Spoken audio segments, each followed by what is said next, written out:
नमस्कार, मैं हूं अजय और आप देख रहे हैं महाभैस। तो यूपी में अब कैराना नहीं होगा।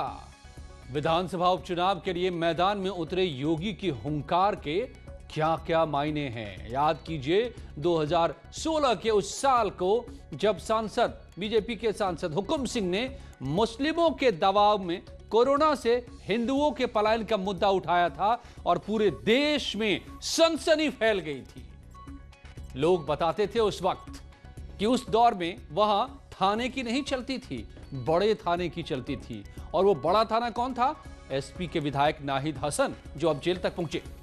तो क्या योगी बता रहे हैं कि अब सिक्का बदल गया है? अब कैराना से पलायन के दिन नहीं, बल्कि योगी राज के राम राज वाले दिन हैं। तो ये चुनौती किसको है? चुनाव के मैदान से सीधे सीधे आज महाबहस इसी पर।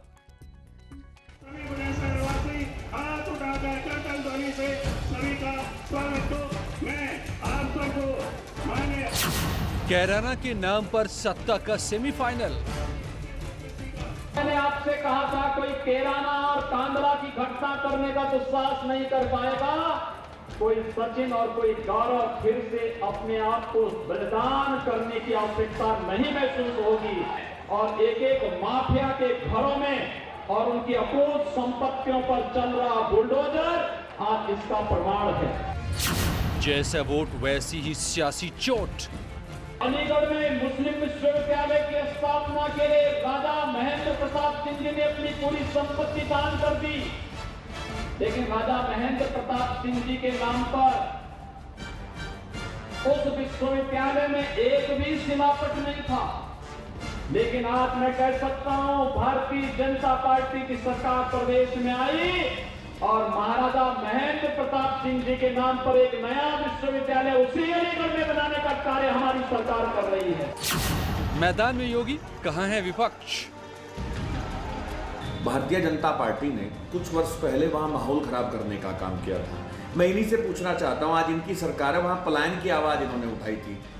पलायन, जो लोग काम के सिलसिले में तब बाहर रहते थे वो आज भी बाहर रहते हैं। बताएं कि कितने लोग हिंदू और मुसलमान की बात करते हैं, कितने लोग बाहर से ला करके उन्होंने कैराना और कांदला में बसाए हैं? इसका जवाब दे मुख्यमंत्री जी। उत्तर प्रदेश के मुख्यमंत्री जी को अभी से ही 22 में बाईसाइकिल आने वाली, उसका डर सताने लगा, इसलिए कह रहे हैं कि हमें जिताओ, हम ये काम करेंगे। शायद मुख्यमंत्री जी भूल गए, आप मुख्यमंत्री जी हैं, आपके कार्यकाल में ही हाथरस की घटना हुई, बच्ची के साथ अन्याय हुआ। उपचुनाव की अंगड़ाई, एक तरफा लड़ाई। तो क्या वेस्टर्न यूपी का, पश्चिमी उत्तर प्रदेश का एजेंडा सेट कर दिया? आज पहले ही दिन चुनाव मैदान में आकर योगी आदित्यनाथ ने कैराना अब दोबारा नहीं होने देंगे। अलीगढ़ में यूनिवर्सिटी बनाएंगे महाराजा के नाम पर, जिनकी जमीन पर बनी है एएमयू। तो महाबहस में आज सवाल है कि क्या मैदान में बीजेपी के सूरमा मौजूद नजर आ रहे हैं, मगर कहां है विपक्ष? योगी के आगे विपक्ष का क्या वॉकओवर है? ये वॉकओवर दे रहा है विपक्ष योगी को। कैराना के नाम जीतेंगे सत्ता का सेमीफाइनल। 7 साल बाद क्यों आई मुजफ्फरनगर दंगे की याद? आइए पूछते हैं सीधे मेरे मेहमानों से। जुड़े हुए मेरे साथ मनीष शुक्ला, बीजेपी के प्रवक्ता डॉक्टर एमएच खान, राजनीतिक विश्लेषक मेजर आशीष चतुर्वेदी, समाजवादी पार्टी के नेता बृजेंद्र कुमार सिंह, प्रवक्ता कांग्रेस के उपाध्याय, वरिष्ठ पत्रकार। स्वागत है आप सभी का। मेजर आशीष चतुर्वेदी जी, आइए आप ही पहले जवाब दे दीजिए योगी के इस हुंकार का कि दिन बदल चुके हैं। अब बड़े थाने की नहीं, अब पलायन के दिन नहीं, अब योगी राज के दिन हैं। सारे माफिया थर-थर कांप रहे हैं और बड़ा थाना नाहिद हसन जैसे लोग सलाखों के पीछे हैं। तो बदल गया ना सब?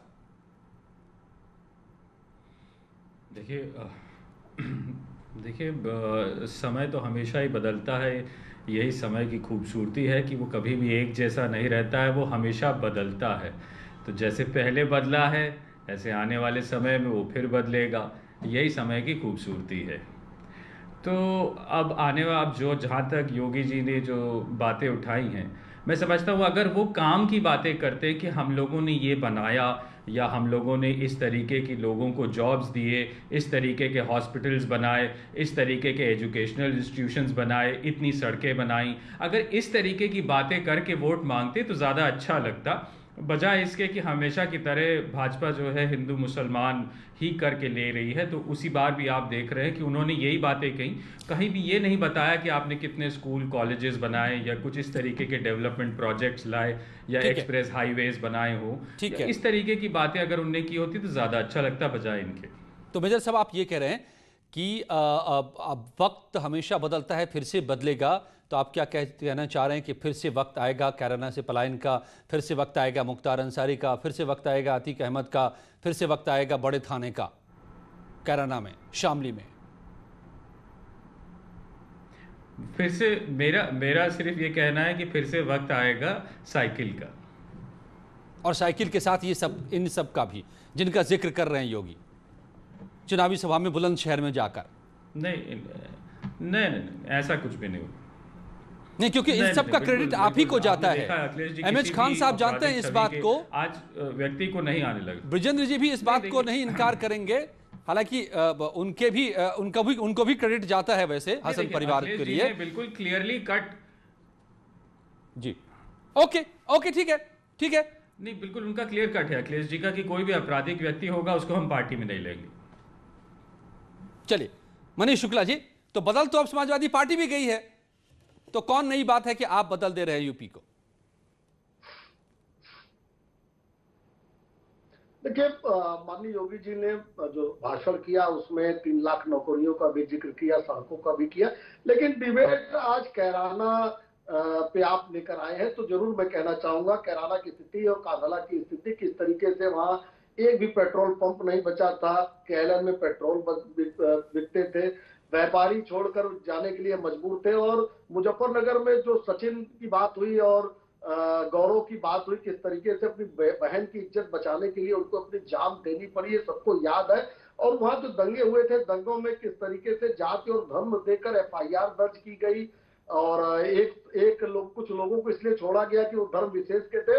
और उसी दंगे में जानसठ के मौलवी का भी आप मैं दिलाना चाहता हूं आशीष जी को, कि पुलिस उसको खोज रही थी दंगे के आरोपी के रूप में, और अखिलेश जी उसको हेलीकॉप्टर से लखनऊ बुलाते हैं और 5 KD में बैठा के उसको खीर और बिरयानी खिलाते हैं। उन दिनों को अगर वापस लाना चाहते हैं आशीष चतुर्वेदी, तो उत्तर प्रदेश की जनता तो ये नहीं होने देगी। उत्तर प्रदेश की जनता नहीं चाहती कि उत्तर प्रदेश में मुख्तार, अतीक, दुजाना और भाटी का राज आए। और यही बात योगी जी ने कही, यही बात याद दिलाई कि इस तरह के दिन थे 2012 से 2017 के बीच। यद्यपि पहले के समय में जब समाजवादी पार्टी रही इसी तरह की परिस्थितियां रही, लेकिन मैं इसी 5 साल की बात करता हूं कि किस तरीके से हर महीने 4 दंगे होते थे, दुर्गा प्रतिमाओं को जलाया जाता था, किस तरीके से मुजफ्फरनगर से लेके और जवाहर बाग तक के हत्याकांड सामने आते थे।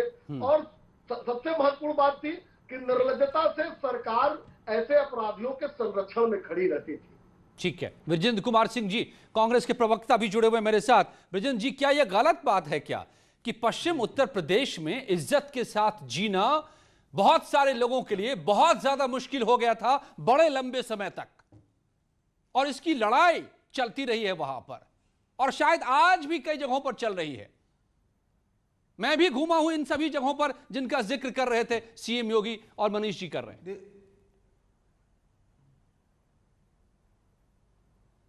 देखिए, अगर आपने कोई धारणा बनाई हुई है तो उसकी कोई दवा दुनिया में बनी नहीं है, लेकिन अगर कोई पार्शियलिटी हुई है तो उसका कभी समर्थन कोई सभ्य समाज कर नहीं सकता। और पूर्व में जो घटनाएं हुई हैं, चाहे मुजफ्फरनगर का दंगा रहा हो या पलायन का मामला रहा हो, तो किसी भी सभ्य आदमी ने उसका समर्थन नहीं किया कि नहीं ये चीजें होनी चाहिए हमारे समाज में। सरकार किसी की भी हो, पार्टी कोई भी हो, जो चीजें गलत हैं वो गलत हैं।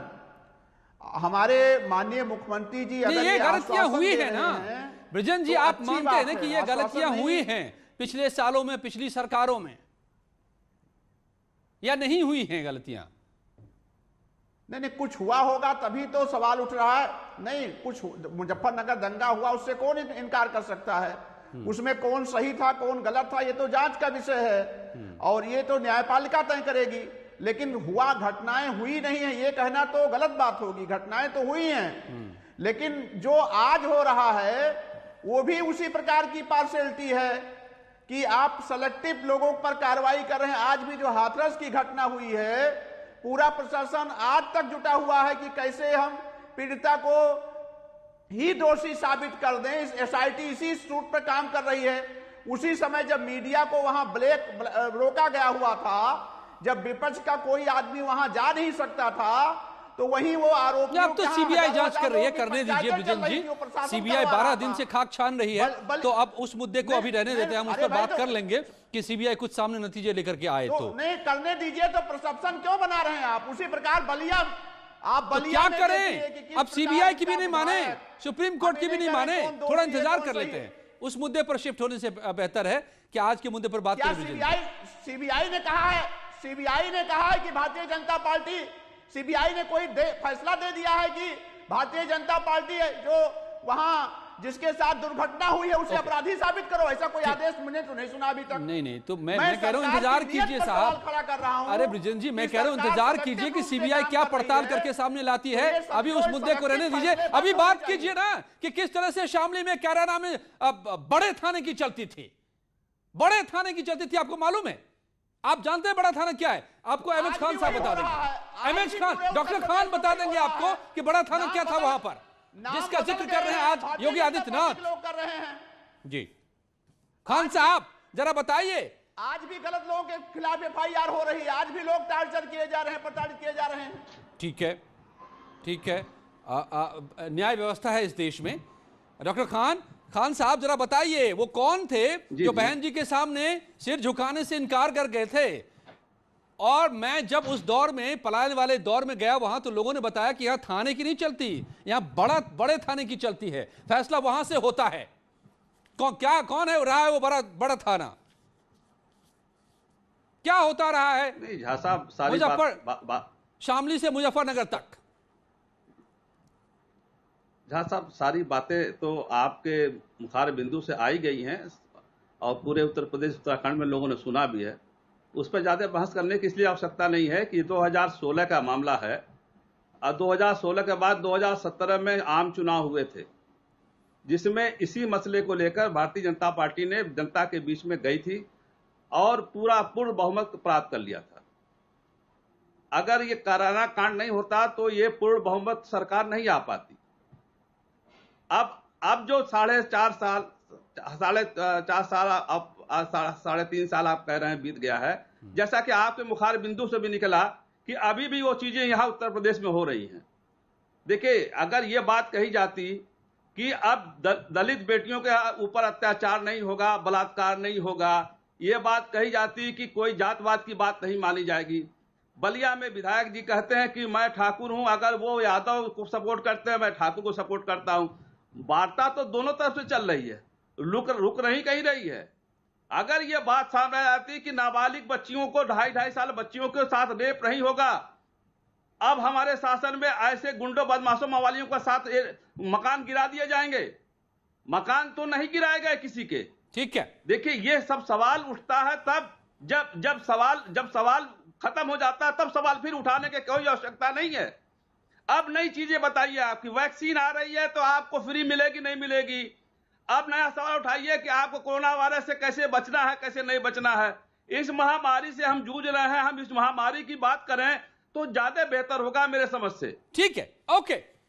वरिष्ठ पत्रकार के उपाध्याय साहब मेरे साथ हैं। उपाध्याय साहब, मैं कुछ फैक्ट रखता हूं, उसके बाद आपसे सवाल लूंगा मैं।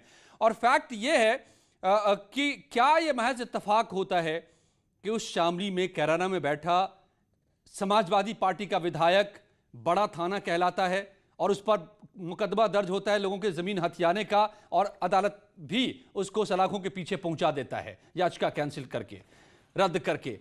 क्या यह इत्तेफाक है कि ऐसे ही मामले उसी पार्टी के सांसद पर लगते हैं रामपुर में, और वो भी सलाखों के पीछे पहुंच जाते हैं, विधायकी तक रद्द होती है, यूनिवर्सिटी रद्द हो जाती है? क्या? और जो बात बलिया की कर रहे थे, तो जिन पर आरोप था वो अब सलाखों के पीछे पहुंच चुके हैं। तो क्या वह वक्त बदला है? क्या बड़े थाने नहीं, थानों की चलती है, अब कानून का राज है? देखिए, मैं सबसे पहले तो ये कहूंगा कि ये उपचुनाव है और कैराना एक दुखद अध्याय है उत्तर प्रदेश के इतिहास में। कैराना में बाकायदा जो रिपोर्टें हैं उसके मुताबिक दंगे करवाए गए, अल्पसंख्यकों में भय पैदा किया गया, और ये भय इसलिए पैदा किया जाता है ताकि वोट बैंक स्थायी किया जा सके। जिन लोगों का आपने नाम लिया वे खुलकर के उसके साथ में थे, और सच बात है ये उस समय बड़े थाने होते थे। आज ऐसी स्थिति नहीं है, कमोबेश ऐसी स्थिति नहीं है। और सबसे बड़ी बात मैं जो कहूंगा, ये सही है कि आपराधिक कुछ घटनाएं अभी इन दिनों में हुई हैं। मेरे एक साथी जिक्र कर रहे थे कि हाथरस की घटना हुई है और वो पीड़िता को ही आरोपी बनाना चाहते हैं। मुझे लगता है कि ये गलत है, क्योंकि सरकार ने तो सुप्रीम कोर्ट को ये लिख के दिया है कि ये किसी जस्टिस की देख रेख में इसकी जांच की जाए। उन्होंने एसआईटी का गठन किया है, उन्होंने सीबीआई को जांच दे दी है, और सीबीआई अब इसकी पड़ताल कर रही है। तो मुझे लगता है कि इस तरह की धारणा नहीं है, और सरकार की नीयत मुझे साफ साफ नजर आती है कि अपराधियों को और अपराध को संरक्षण नहीं है। कोई बड़ा थाना नहीं है, अगर कोई पीड़ित है तो उसकी सुनवाई होगी, थाने में कार्रवाई होती है। हमने वो वैसे ऐसे अपराधियों को भी देखा है कि पुलिस के ऊपर गोलियां चलाते हैं, पुलिस के लोग मारे जाते हैं, और उसके बाद में उस अपराधी का हश्र क्या होता है। इसके पहले भी तमाम अपराधियों का हश्र हमने देखा है, और ये लगातार अपराधियों के साथ हो रहा है। इससे पहले हम जब दूसरी सरकारें थी, मथुरा में कांड हुआ था, मथुरा में एक पुलिस के अधिकारी मारे गए थे, लेकिन उसके बाद में कोई बहुत बड़ी कार्रवाई हुई ऐसा नहीं हुआ, और उसमें कोर्ट को इंटरवेन करना पड़ा था। तो आज वह बड़े थाने नहीं रहे, ये बिल्कुल गलत है। जो पहले जैसी स्थितियां थी उसमें बदलाव आया है जी, और उत्तरोत्तर ये बदलाव आ रहा है, बिल्कुल बदलाव आया है। मैं ये मानने को तैयार नहीं हूं कि आज बड़े थाने हैं। ये कैराना जैसी घटनाएं जो है, ये एक काला दाग है, उत्तर प्रदेश के इतिहास पे कलंक है। ऐसी घटनाएं पुनरावृत्ति न हो, और क्योंकि ये उपचुनाव है तो जाहिर है कि इसका जिक्र वो अपने चुनावी भाषणों में करेंगे, क्यों नहीं करेंगे, करेंगे, और उसके साथ वो विकास की बातें भी करते हैं। बेशक बेशक, और यहीं से शुरू होता है जो मेरठ से ना रैपिड ट्रांजिट सिस्टम बन रहा है, देश का पहला। मेजर साहब, मेरे सामने फैक्ट है, मैं उस फैक्ट को रख रहा हूं, वो भी यही बन रहा है। यहीं से गंगा एक्सप्रेसवे की भी शुरुआत हो रही है, और तमाम प्रोजेक्ट्स है। ये बिना आपको मनीष शुक्ला गिनाए तो बेहतर है। लेकिन मेजर साहब, अब सत्ता की सहूलियत से कानून काम नहीं करता है। कानून अपने एक्ट और आईपीसी की धाराओं के हिसाब से काम कर रहा है। क्या आप ये नहीं मानेंगे? सत्ता की सहूलियत दी जाती थी पहले, अब वो दौर बीत चुका।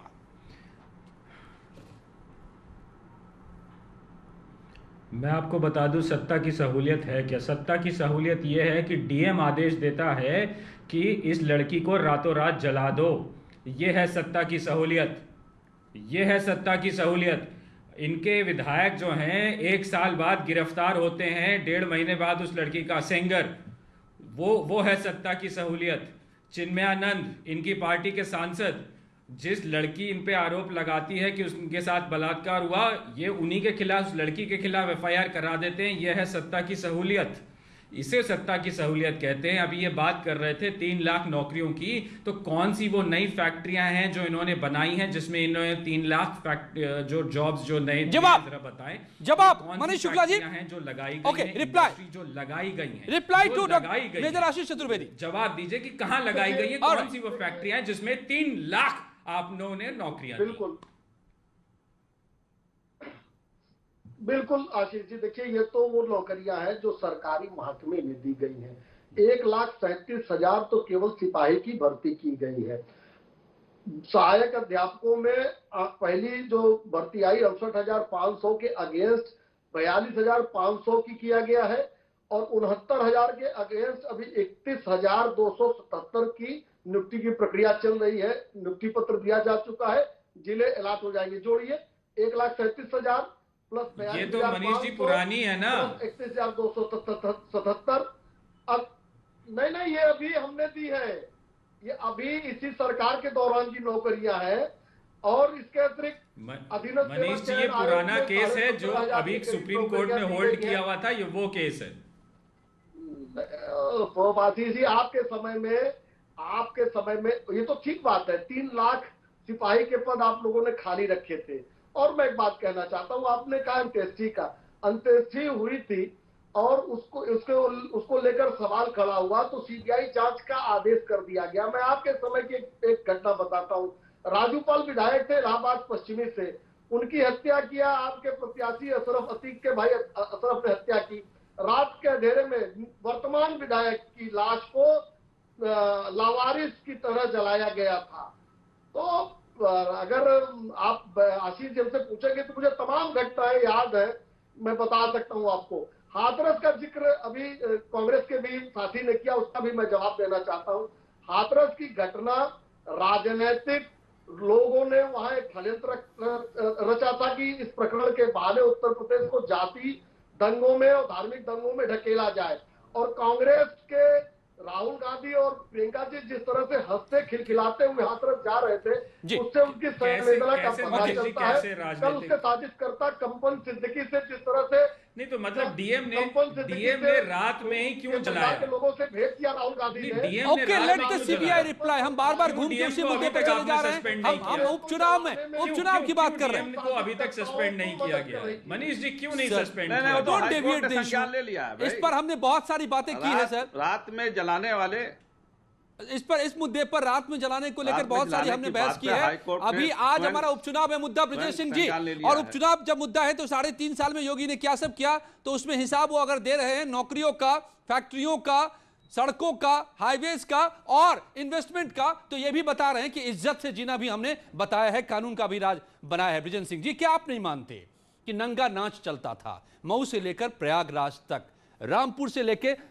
शामली तक नंगा नाच चला है, लोगों ने देखा है, भुगता है, आप इनकार कर सकते हैं क्या?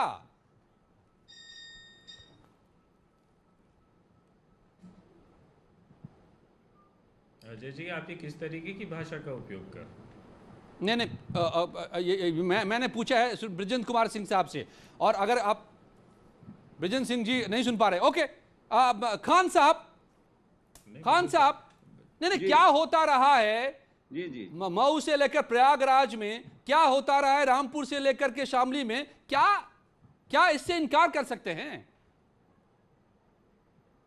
मुजफ्फरनगर से लेकर मैंने पहले भी सहारनपुर तक में नहीं, इससे इनकार, मैं आपसे पहले भी कह चुका हूं कि इससे इनकार नहीं किया जा सकता।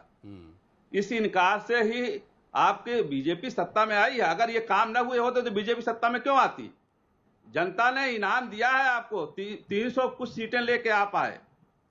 तो ये जो काम हुए वे सारे गलत काम हुए, तो गलत कामों का नतीजा ये हुआ कि भारतीय जनता पार्टी सत्ता में आ गई। अब आपको वो चीजें नहीं रिपीट करनी है जो पिछली सरकारों ने किया है। अब आज बाई इलेक्शन है तो आपको किराना याद आएगा, ये तुक नहीं है। आप इस समय बताइए ना कि क्या कितने लोगों को आपने संरक्षण दिया, बैकवर्ड क्लास के लोगों को कैसे किया। आज सबसे बड़ा सवाल उठा है बलिया का, जो सवाल उठा था, क्या नाम है, हाथरस में, कि सांप्रदायिक दंगे नहीं जाति दंगे कराने जाएंगे, वही चीज उठी बलिया में। अब बलिया में सिटिंग एमएलए कह रहा है कि मैं ठाकुर हूं, अखिलेश यादव अगर यादव हैं तो मैं ठाकुर हूं, तो ये किस चीज पे इशारा हो रहा है? और उस एमएलए के खिलाफ कोई कार्रवाई नहीं हुई। मनीष जी को जवाब दीजिए भाई, मनीष जी जल्दी से। आप मतलब क्यों नहीं होगा? जी जुड़ गए हैं तो उनसे मैं सवाल लूंगा। आरोपी जेल में है, बलिया का आरोपी जेल में है, लेकिन विधायक जी जो कह रहे हैं कि मैं ठाकुर हूँ, वो यादव है, उन पर क्या कार्रवाई हुई? शुक्ला जी बताइए ना, जरा बताइए ना। वो ठाकुर चिल्ला रहे हैं और वो यादव चिल्ला रहे हैं, तो कौन फैसला करेगा भाई? सुन लीजिए, फैसला कौन करेगा? और सुन लीजिए, मुख्यमंत्री जी कहते हैं कि मुझे बलिया के नाम से डर लगता है। अगर इस उत्तर प्रदेश का मुख्यमंत्री किसी जिले से डर लगता है तो ये प्रदेश कैसे चलेगा? ये प्रदेश कैसे चलेगा साहब? जब मुख्यमंत्री डर रहा है, जब मुख्यमंत्री सरेआम कह रहा है कि मैं बलिया से डर लग रहा है। अरे ये साहब, ये तो मुख्यमंत्री का अपना ज्ञान है, कैसे उन्होंने कहा ये बात? बलात्कार के आरोप में जेल। अरे भाई आप बताइए, कहा कि नहीं बलिया से डर लगता है? झोली फैलाने मायावती जी गई थी। बताइए मऊ के बारे में। ओके, चले बृजेंद्र कुमार सिंह जी बताइए ना, और देखिए उपाध्याय ना, मुख्यमंत्री को बलिया से डर क्यों लगता है? मुख्यमंत्री जी को बलिया से डर क्यों लगता है? मुख्यमंत्री जी को बलिया से डर क्यों लगता है? सवाल का जवाब दीजिए, मुख्यमंत्री जी को बलिया से डर क्यों लगता है? अरे कहाँ खान साहब चले गए? क्यों कहता है मैं ठाकुरवादी हूँ? बड़े बड़े सुन लीजिए। ओके ब्रिजेश जी आप जुड़ गए हैं फिर से दोबारा। ब्रिजेश जी चाहे कर लीजिए। अरे भाई क्या तो हुआ, सत्ता में आ गए ना। अगर गलत नहीं हुआ तो सत्ता में नहीं आ गए। आप सत्ता में आ गए ना, आप आ गए तो आप okay okay okay okay okay ठीक है ठीक है ठीक है। ब्रिजेश कुमार सिंह समय कम होता जा रहा है। ओके ब्रिजेश जी ठाकुर है ये करेंगे। ब्रिजेंद्र जी जी दो दिन पहले मैं सुन रहा था जैसे आपने कहा था कि मुख्तार अंसारी मुख्तार अंसारी जी बीमार हैं बेचारे, उनका इलाज करा रही है पंजाब की सरकार, वहां के जेल में बिठाकर यूपी नहीं भेजना चाहती है, नहीं आना चाहते हैं वो। अब अतीक साहब ने आज कह दिया है कि वो भी गुजरात से नहीं आना चाहते हैं यूपी। तो सब माफिया सब भागने लगे हैं, डरने लगे हैं यूपी लौटने से। खान साहब को लगता है कि योगी डर रहे हैं। सवाल यह है कि इस चुनाव में विपक्ष डर गया है क्या? कोई नजर नहीं आ रहा है, अकेले योगी नजर आ रहे हैं पूरे उपचुनाव में मैदान में। बाकी पार्टियां कहां हैं, बाकी नेता कहां हैं? अजय जी आज पहली बार उत्तर प्रदेश के माननीय मुख्यमंत्री श्री आदित्यनाथ जी पहली बार उतरे हैं। विपक्ष ऑलरेडी लड़ रहा है और अच्छा होता कि माननीय मुख्यमंत्री जी पश्चिम में गए हैं तो 3 बुनियादी समस्याओं पर बात करते। एक जो पश्चिम के हमारे ट्यूबवेल जो किसान हैं, 5 हार्स पावर 7 हार्स पावर और 12 हार्स पावर के जो ट्यूबवेल लगे हुए थे जी, उनका जो रेट फिक्स किया गया है सब 12 हार्स पावर पर कॉमन फिक्स कर दिया गया है। हर एक किसान को 2 से 2,500 रुपया एक्स्ट्रा देना पड़ रहा है। छोटे किसान को भी उतना ही पैसा अदा करना पड़ रहा है। पिछले सितंबर की व्यवस्था लागू हुई है। लगभग हजारों करोड़ रुपया चीनी मिलों का बकाया है हमारा खुद। ओके ठीक है ठीक है, ये मुद्दा आप लेकर आएंगे चुनाव मैदान में। चलिए अच्छा अच्छी बात है, आप बताइए। उठाइए सर समय कम हो रहा है, हमें उपाध्याय जी को भी लेना। सुनिए ओके ये इस पर बात करते हैं। उपाध्याय जी तो वही बोलेंगे जो भाजपा वाले बोल चुके हैं, उसमें अलग से क्या बोलेंगे? वो तो हमने सुना भी हाथ बोल रहे थे क्योंकि उनको प्रशांत सच बोलेंगे वो सच बोलेंगे। सुप्रीम कोर्ट उनको पार्टी से लेना देना नहीं है। कौन सा सच बोल रहे हो? फैक्ट एडीजी पहले ही कह रहा है कि वहां बलात्कार हुआ ही नहीं, तो सीबीआई जांच क्यों करा रहे हैं आप? कौन बोल रहा है साहब? आप कैसे तय करेंगे? जांच एजेंसियों को तय करने दीजिए ना।